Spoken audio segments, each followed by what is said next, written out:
आप देख रहे हैं देश का सबसे भरोसेमंद चैनल ईएन दिल्ली नेशनल। नमस्कार, आप देख रहे हैं ईएन दिल्ली नेशनल। गोरखपुर से बड़ी खबर सामने आ रही है, जहां भारतीय युवा समाज पार्टी के तत्वाधान में भगवान परशुराम जयंती धूमधाम और भव्यता के साथ मनाई गई। कार्यक्रम में श्रद्धा, उत्साह और भक्ति का अद्भुत संगम देखने को मिला।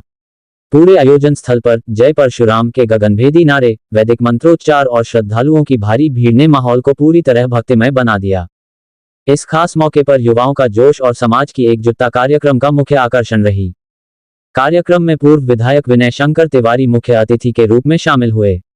उनके आगमन पर कार्यकर्ताओं ने फूल मालाओं और अंग वस्त्र पहनाकर भव्य स्वागत किया।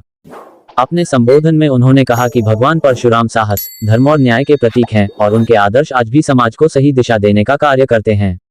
उन्होंने युवाओं से अपनी संस्कृति और सामाजिक मूल्यों को मजबूत करने की अपील की। वहीं भारतीय युवा समाज पार्टी के राष्ट्रीय अध्यक्ष अनीश शुक्ला ने कहा कि भगवान परशुराम अन्याय के खिलाफ संघर्ष और स्वाभिमान की पहचान हैं। उन्होंने युवाओं से उनके आदर्शों को अपनाकर समाज और राष्ट्र के विकास में योगदान देने का आह्वान किया। कार्यक्रम के दौरान पूजा अर्चना, धार्मिक अनुष्ठान और सम्मान समारोह भी आयोजित किया गया, जिसमें समाज के विभिन्न वर्गों के लोगों ने बढ़ चढ़कर हिस्सा लिया। इस आयोजन ने सामाजिक एकता, सांस्कृतिक गौरव और राष्ट्रभक्ति का मजबूत संदेश दिया। कार्यक्रम के अंत में सभी उपस्थित लोगों ने भाईचारा, संस्कार और राष्ट्रहित को सर्वोपरि रखने का संकल्प लिया। ऐसी ही महत्वपूर्ण और ताज़ा खबरों के लिए हमारे चैनल को सब्सक्राइब करें, वीडियो को लाइक करें और अपने सुझाव कमेंट में जरूर दें। धन्यवाद। गोरखपुर से ईएन दिल्ली नेशनल की एक्सक्लूसिव रिपोर्ट। कुर्मी समाज कुछ कहता है तो उसको अनुशासनहीनता, उसके एक दिन पहले ही अगर लोध समाज कुछ करता है, केवल ब्राह्मण समाज की बैठक को ही अनुशासनहीनता करार दिया जाता है। तो हम कब तक धैर्य की परीक्षा देंगे, कब तक धैर्य से बैठे रहेंगे? कहीं न कहीं तो हमारा धैर्य जवाब देगा। भारतीय युवक समाज पार्टी के द्वारा आयोजित भगवान श्री परशुराम जी, जो भगवान विष्णु के छठे अवतार है, उनका जन्मोत्सव पार्टी के द्वारा नेपाल क्लब में, नेपाल लान में धूमधाम से मनाया जा रहा है।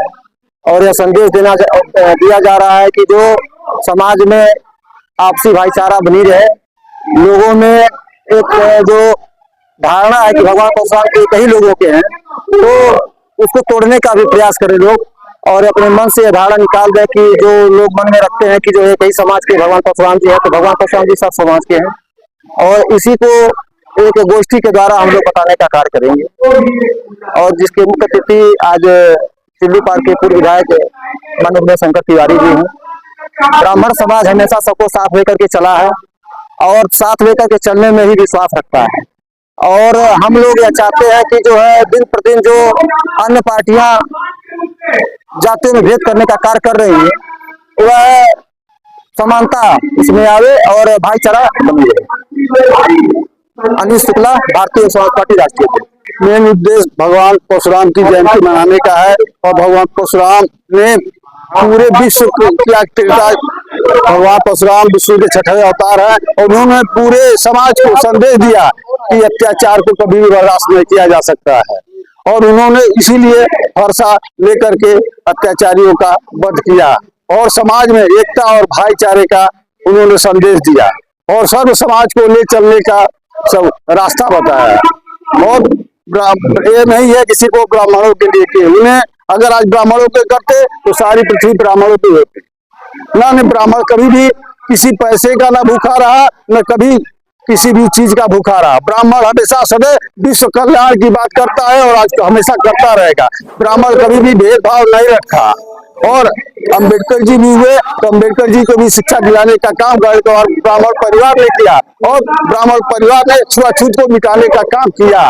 इसलिए हम लोग हर्षोल्लास से भगवान परशुराम की जन्म उत्सव का मना रहे हैं ताकि आपस में भाईचारा हमेशा बना रहे और भाईचारा के लिए हम लोग कार्यक्रम कर रहे हैं। गणेश मिश्रा। हमने तो अपनी पूरी बातें अभी आपके सामने कह दी। आज भगवान परशुराम का प्रकाश उत्सव है और हम सब लोग, पूरा देश और समाज अक्षय तृतीया के रूप में भगवान परशुराम के प्रकाश उत्सव को मना रहा है, खुशियां मना रहा है और उनके रास्ते पे चलने का संकल्प ले रहा है।